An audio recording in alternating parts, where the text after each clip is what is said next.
Chapter 6. Natapos ang kasalang iyon at ganap ng mag-asawa si Carl at si Cha. Nilapitan siya ni Doña Clara. "Hi, Iha. Welcome to the family." At niyakap siya ni Doña Clara at hinawakan ang kanyang mga braso at guyod-guyod siya ni Doña Clara si Cha. "Iho, come here." Habang tawag nito si Carl at lumapit naman si Carl sa ina. "Iho, i-toast mo naman si Cha. Simula ngayon, iuuwi na natin si Cha at sa bahay na siya titira." Saad ni Doña Clara kay Carl. At narinig yun ni Shane at natigilan siya. Kumbaga, may kirot at pagsisilo siyang nararamdaman nang makita niya ang pakikitungo ni Doña Clara kay Cha. Tita, hindi na po. Dito na lang po ako sa amin titira." Saad ni Cha sa kanyang pagkabigla. Dahil sa murang edad niya na 18, ngayon lang siya lalayo sa kanyang mga magulang. No, mama. Ayoko siyang makasama. Ayoko siyang iuwi sa bahay. Saad ni Carl sa ina. "Tama po, tita. Dito na lang po ako sa amin. Dahil wala po akong gusto kay kuya. At saka si ate po ang mahal niya." Magsasalita pa sana si Cha, ngunit pinutol ni Don Berting. "Enough, Cha. Simula ngayon ay isa ka ng Dilos Reyes at asawa ka na ng anak ko. Kaya simula ngayon, iuwi ka muna namin sa bahay." Kaya naman, tinawag ni Don Berting ang mga magulang ni Cha. "Kumpadre," bati nito kay Mang Carlos at lumapit naman si Mang Carlos. "Masaya ako, kumpadre, na nasitol na natin ang ating mga anak. At maya-maya na lamang ay isama na namin si Cha sa bahay at doon na sila titira ni Carl." Saad ni Don Berting. Dahilan naman ng kasiyahan ng mga magulang ni Cha. "Carl, ingatan mo si Cha at huwag mong pabayaan." Bili ng mga magulang ni Cha kay Carl. Ngunit walang imik si Carl. Sa halip, tumalikod ito at hinanap si Shane. At nakita niya ito sa bandang may biranda at nag-iisa. At nang ando na siya, hinablot niya ito. "Carl, stop!" At ayaw magpaawat ni Carl. Niyakap niya si Shane at hinalikan. Yung tibong sapik na sabik si Carl kay Shane. "Babe, ikaw ang mahal ko. Ayoko mawawala ka, please. Magtanan tayo." Pagaralgal si Carl habang siil na siil niya ng halik si Shane. At naramdaman ni Shane na nanghihina ang kanyang tuhod at halos hindi niya malabanan ang mga kapusukan ni Carl. Kaya naman naalala ni Shane na balikan niya si Carl pagkatapos ng kanyang mga pangarap. "Babe, halika, doon tayo." Pagaralgal na boses ni Shane habang dali-dali silang pumasok sa loob ng kwarto niya habang busy pa ang mga tao doon. At nang ando na sila, ay dali-daling inalis ni Carl ang mga saplot ni Shane. Pero pakiramdam nila, mas may thrill ngayon kaysa mga ginagawa nila dati. Kumbaga, ngayon mga nakaw na lang na sandali ang pinagsaluhan nilang dalawa. Madalas na may nangyayari kay Carl at Shane habang magnobyo pa lang sila.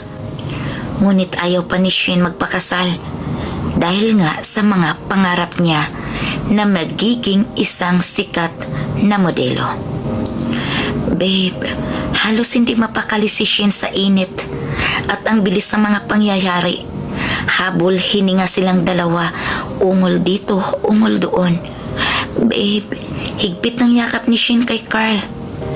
"Babe, namiss kita. Please, lumayo tayo. Gusto ko makasama kita habang buhay." Bumayo ito, hingal na hingal silang dalawa.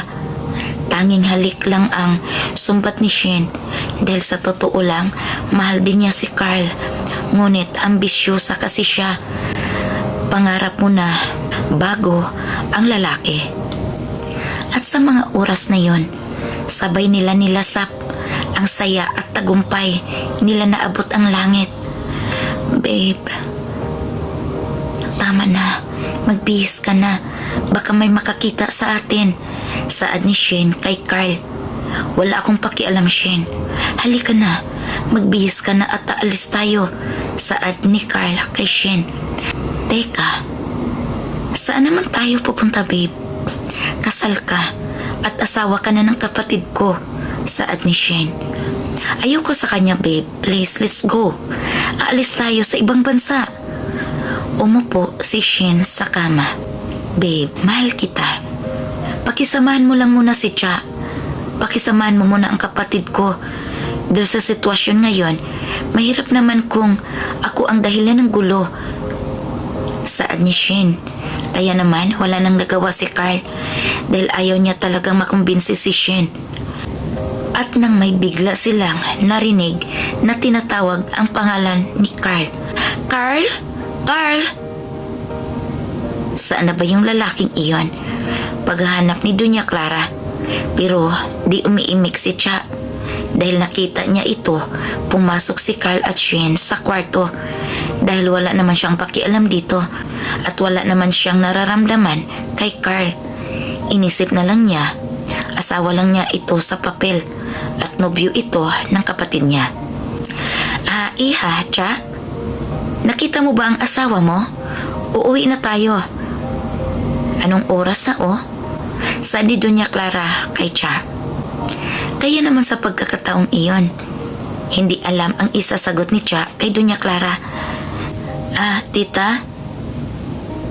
Hindi ko po napansin Pagsisinungaling ni Cha kay Doña Clara. Ganun ba? Sige, hahanapin ko muna. Maghanda ka na, Cha. Iuwi ka na namin. At bumalik na si Doña Clara sa garden. Babe, labas na. Wala na sila. Saad ni Shane kay Carl. Ngunit siniila naman ito ng halik si Shane. Babe, tama na. Baka makita tayo, patay ako nito. Kaya naman pilit itinulak ni Shane si Carl para lalabas na ito. Sige, lalabas ako. Pero tandaan mo, Shane, ikaw lang ang mahal ko at ikaw ang mamahalin ko at akin ka lang at ikaw ang gusto kong makasama. Saad ni Carl dahilan naman sa sobrang kilig ni Shane. Kumbaga madali na lang niya itong kukunin sa pagkatapos ng kanyang mga pangarap. Sa gabi din na yon, nagpaalam na ang pamilya ni Carl sa mga magulang ni Cha. Kumpadre, kumadre, congrats ulit sa ating mga anak. Paano ba yan? Iuwi na namin si Cha. Salamat din kumpadre at Doña Clara. Kayo nang bahala kay Cha. Saad naman ng mga magulang ni Cha. Let's go, iha. Pinagbuksan pa si Cha ng driver nila ni Carl. Mama, sa inyo nasasakay si Cha. Ayoko siyang makasama. Saad ni Carl. Kaya naman sumakay si Carl sa kanyang kotse at pinaharurot niya ito. Nakita yun ni Shane. Nasaktan siya. Na natuwa. Iwan, hindi niya alam ang kanyang nararamdaman. Kaya naman hindi mapinta ang mukha ni Cha dahil hiyang-hiya siya sa asta ni Carl at turing nito sa kanya. Nilapitan ni Cha ang kanyang mga magulang. Mama, Papa, pwede bang dito na lang ako? Saad ni Cha sa kanyang mga magulang. Ano ka ba, Cha? May asawa ka na. Kaya kung nasaan ang iyong asawa ay doon ka. Ika ng papa ni Cha. Tama ang papa mo, Cha. Sige na, gabing-gabi na Sumakay ka na doon at sumama ka na sa kanila. Wala nang nagawa si Cha. Sumakay siya sa sasakyan ng kanyang biyanan at hanggang sa nakarating sila ng bahay nila ni Carl. Aba, sosyal. Pinagbuksan pa si Cha ng driver nila ni Carl. Magandang gabi po, madam. Saad naman ng mga katulong nila ni Doña Clara. At doon na pala si Carl kaya naman agad itong sumalubong sa kanila. Iho, andito ka na pala. Dalhin mo na ang gamit ng asawa mo sa kwarto mo. Saad ni Doña Clara kay Carl. Ano? No, mama. Hindi pwede. Kaya ko nga sinalubong si Cha para ibigay ito sa kanya. At sa servants quarter siya matutulog kasama ang mga kasambahay natin. Oh, ayan Cha. Suotin mo. Saad ni Carl kay Cha. Tiningnan naman yun ni Cha. Damit ng kasambahay. Kaya naman nainis na naman si Don Berting sa asta ni Carl. Hoy Carl, itrato mo naman si Cha ng maayos. Asawa mo siya at hindi siya matutulog kung saan-saan maliban sa kwarto mo. Kung ayaw mo naman, sa isang kwarto siya matutulog, maliwanag. At isang beses pang makarinig ako na sinisigawan mo ang asawa mo ay malilintikan ka talaga sa akin. Galit na saad ni Don Berting kay Carl. Kaya naman nanahimik na lang si Carl.